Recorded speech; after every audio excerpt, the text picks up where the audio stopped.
আসসালামু আলাইকুম। আজকে আপনাদের সাথে একটি রান্নার ব্লগ শেয়ার করব।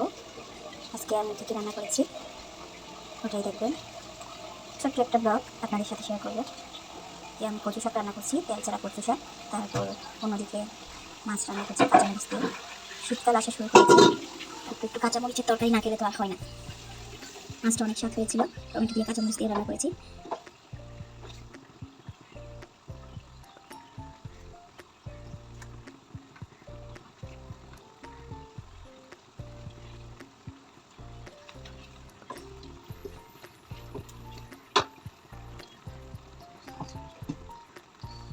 রান্নার এই ফাঁকে আপনাদের আরেকটা কথা বলি, আমার চ্যানেলটি নতুন।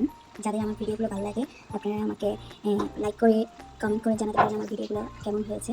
তারপর যদি বেশি ভালো লেগে থাকে তাহলে সাবস্ক্রাইব করতে পারেন। আমি জানি অবশ্যই আমার ভিডিওতে শেখার মতো কোনো কিছু নেই, তাও যদি আপনাদের ভালো লাগে আমার চ্যানেলটিকে সাবস্ক্রাইব করবেন। যে আমার রান্নাটা আর হয়তো 5 মিনিটের মধ্যে কমপ্লিট হয়ে যাবে। কচু শাকটা হতে একটু সময় লাগবে, মাছটা একটু হয়ে যাবে। আমি উপরে টক পাতা দিয়ে দিয়েছি মাছের উপরে, একটু টক টক করলেই ভালো লাগবে মাছটা খেতে।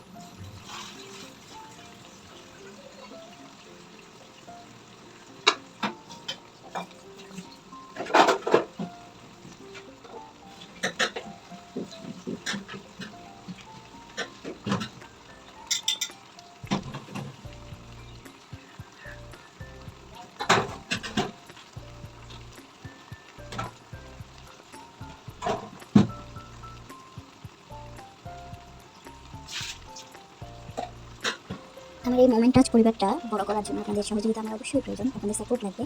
আপনাদের সাপোর্ট ছাড়া আমি আমার মোমেন্ট টাচ পরিবারটা বড় করতে পারবো না। তাই যদি আপনারা আমাকে সাবস্ক্রাইব করে সহযোগিতা করেন,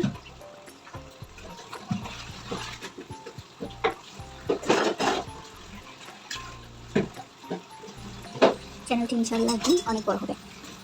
আপনারা সেই দোয়া করবেন আমার চ্যানেলটা যাতে অনেক বড় হয়। তারপর আজকের মতো এখানেই শেষ করছি। আসসালামু আলাইকুম। ভিডিওটা সবাই দেখতে থাকুন। টাটা।